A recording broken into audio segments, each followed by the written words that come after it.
என் தாய் தந்தை யாரு தெரியுமா? சொன்னா தெரியும். என் தந்தையோ பாஞ்சால ராஜன். எப்படி? பாஞ்சால ராஜன். ராஜன் பாஞ்சால தேசத்தை ஆளக்கூடிய பாஞ்சால ராஜன். ராஜன் அல்லது அதற்கு முன்னே தந்தையுடைய பேர் என்ன தெரியுமா? துருவதேவன், துருவராஜன். அப்படி என் தாயானவளோ கோகிலா தேவி அம்மையானவள். எப்படி? கோகிலா தேவி அம்மையானவள். கோகிலா தேவி அம்மையானவள் இருவருக்கு திருமணம் ஆகி பல வருட காலமாகி விட்டதாம். எப்படி? பல வருட காலங்கள் இருவருக்குமே திருமணம் ஆகி பல வருட காலமாகியும் புத்திரி என்று சொல்லக்கூடிய குழந்தை செல்வமே இல்லாமல் போய்விட்டதாம். அப்படி புத்திர காமேஸ்வரி யாகம். எப்படி? புத்திர காமேஸ்வரி யாகம். புத்திர காமேஸ்வரி யாகம் என்றால் நாம் ஆண்டு வடைந்த பிறகு நமக்கு கொள்ளிடத்திற்கு ஒரு பிள்ளை வேண்டும் என்று யகையாசரை முனிவரை கொண்டு வந்தார்களா என் தாய் தந்தையானவர். தந்தையானவர் கொண்டு வருகிற நேரத்திலே அமிர்த கடை வேண்டும் என்று அக்னி என்று சொல்லக்கூடிய யாகம் ஒன்று வளர்த்தினாராம். அந்த அக்னி யாகத்திலே அமிர்தமானது வந்ததாம். எப்படி? அமிர்தம் அமிர்தம் வருகிற நேரத்திலே என்னுடைய தந்தையிடத்தில் கொடுத்தாரா அந்த முனிவர். அப்படி தந்தையிடத்திலே கொடுக்கிற நேரத்திலே என் தந்தையான எடுத்துக்கொண்டு போய் தாயிடத்திலே கொடுத்தாரா என் தந்தையானவர்.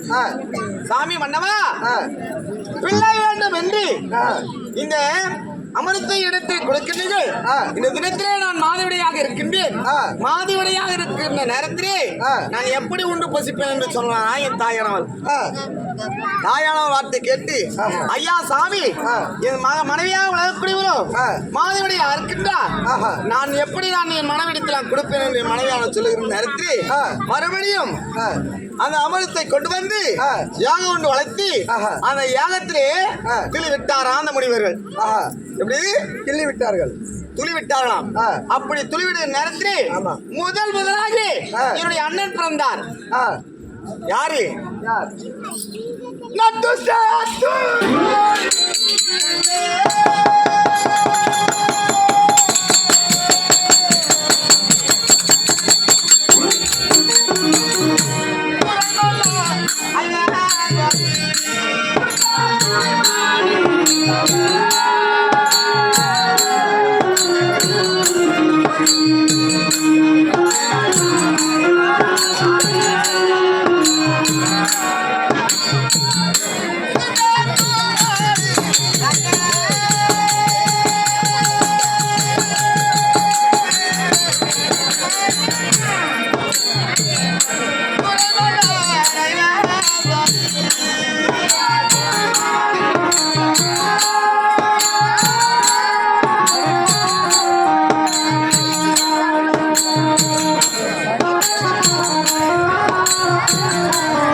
அந்த யாகத்திலே என்னுடைய அண்ணா வளரக்கூடிய துஷ்டத்தில் மனிதனாக பிறந்தாரா.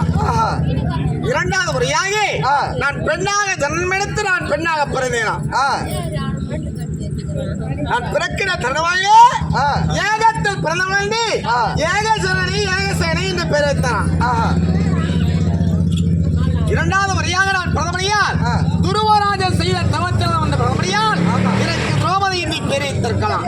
அது மட்டும் கிடையாது, பாஞ்சால ராஜனுக்கு பத்தினிப்பாவைய பெண்ணாக பிரதமரையால் என்னை பார்த்து பாஞ்சாலி அம்மன் என்று பெயர் வைத்தாராம். நான் எப்படி பிறந்தேனோ என் உடனே சேர்ந்து சிகிடி என்று சொல்லக்கூடிய அதிசயம் இல்லாகப்பட்டது. சிகிடி என்று சொல்லக்கூடிய அதிசயம் ஒண்ணு பிறந்ததான். ஆமா. நான் வளரேன், அந்த வில் வளரேன், வளர வளர கண்ணி என்று சொல்லக்கூடிய பருவம் நீங்கி மங்கை என்று சொல்லக்கூடிய பருவத்தை அடைந்து விட்டேனா. நாளொரு மேனையும் பொழுது ஒன்றும் ஆளாகி வளர்ந்து கொண்டு வந்தேன். அப்படி வளர்ந்து வருகிற நேரத்தில் நானும் ஒரு ஆற்றல் அறியாத சென்றேன். ஆற்றில் அறையாமல் செல்கிற நேரத்தில் ஒரு சன்னியாச முனிவர் ஒரு ஆற்றிலே குளித்துக் கொண்டிருந்தார். எப்படி ஆற்றிலே குளித்துக் கொண்டிருந்தார்? ஆற்றிலே குளித்துக் கொண்டிருக்கிற நேரத்தில் ஆறானது இந்த ஜலமானது அப்புறமும் இப்புறமும் புறந்து ஓடிக்கொண்டிருக்கிறது. எப்படி இரண்டு புறமாக ஓடிக்கொண்டிருக்கிற நேரத்தில் அந்த ஆற்றிலே அந்த ஆடையானது அந்த முனிவருடைய ஆடையானது அடித்துக் கொண்டு போய்விட்டதாம். அப்படி போய்கொண்டு இருக்கிற நேரத்திலே அந்த முனிவரான நேராக என்னை பார்த்தான். பெண்ணே, நான் உடல் எல்லாம் ஆடை அழிவு அம்மனமாக இருக்கின்றேன். என்னுடைய ஆடையானது ஆற்றிலே அடித்துக் கொண்டு போய்விடுகிறேன் அம்மா. ஒரு துளி முந்தானையை கொடுத்தால் என்னுடைய மானம் காற்றிக் கொள்வேன் என்று முனிவர் சொன்னாராம். அப்படி இருக்கிற நேரத்திலே நான் பாவாடை கட்டி இருக்கிற வயதிலே, எப்படி பாவாடை கட்டி இருக்க வயதிலே என்னுடைய முந்தானை கிழித்து அவரிடத்திலே நான் கொடுத்தேன். அம்மா திரௌபதா, இன்றையில்லாவது என்னையாவது ஒரு நாள் இது உனக்கு காக்கும் என்று சொன்னார். ஐயா, எனக்கு எதற்காக என்று கேட்டேன். ஒரு நாள் இல்லாவது ஒரு நாளாவது உனக்கு நான் 1000 சேலை அடைவேன் சன்னியாச முனிவர் சொன்னார். எப்படி 1000 சேலை? அப்படி அவர் சன்னியாச முனிவர் கிடையாது. முகத்தோடு முக வைத்து பார்க்கிற நேரத்திலே உலகத்தை அறிந்த ஆடி மாயன் சன்னியாச ரூபமாக இருக்கின்றார். எப்படி மாயக்கலனாகப்பட்டவர் வந்திருக்கின்றார் வேடத்துக்கு. ஆதிமாயன் சன்னியாச ரூபமாக எடுத்தவர்கள் வந்திருக்கின்றார். ஆமா. அப்படி இருக்க தலைவாயிலே அண்ணா நானும் கண்ணி என்று சொல்லக்கூடிய பொருள் நீங்கி மங்கை என்று சொல்லக்கூடிய பொருள் தடை நேரத்தில் 56 தேசத்திற்கு தெளிவடிக்கிறாராம். எப்படி என்னவென்று என் தந்தையானவர் யாரும் ஒருவர் என்னுடைய பெண்ணுடன் பிறந்திருக்கிற வில்லானது அதிசயம் உள்ள வில்லானது ஒன்று இருக்கிறது. அந்த அதிசயம் வில்லாகப்பட்ட யார் ஒருவர் அழைக்கின்றார்களோ அந்த வரைக்கும் பெண்ணை தருகிறேன் என்று உலகம் முழுவதும் பறைசாற்றினாராம். அப்படி யார் வந்தார்கள் தெரியுமா? யாருமா? துரியோதன சக்கரவர்த்தி 60 கோடி வேந்தன் அந்த வில்லானதை வளைத்து பார்த்தாராம். வளர முடியவில்லை. சராசரி வில்லானதை வளைத்தாராம்.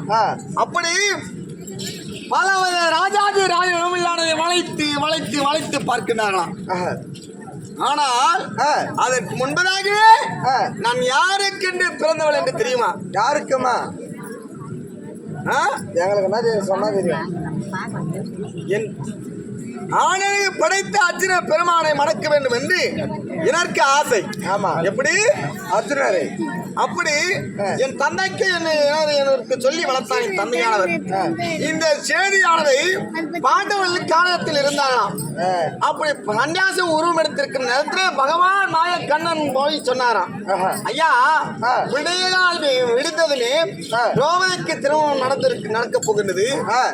அதற்கு பீமசேனன் சொல்லுகிறாராம், இன்று இரவே புறப்பட்டால் தான் பொழுது விடுதுமே பாஞ்சால தேசத்துக்கு நம்மால் உள்ள போக முடியும், சொல்ல முடியும். அப்படி பூநூலை கொண்டு வயது கோலை ஓடிக்கொண்டு யார் வந்தார் வில்லான வளைத்தார் என்று தெரியுமா? யாரம்மா? பையன் சொல்றேன்.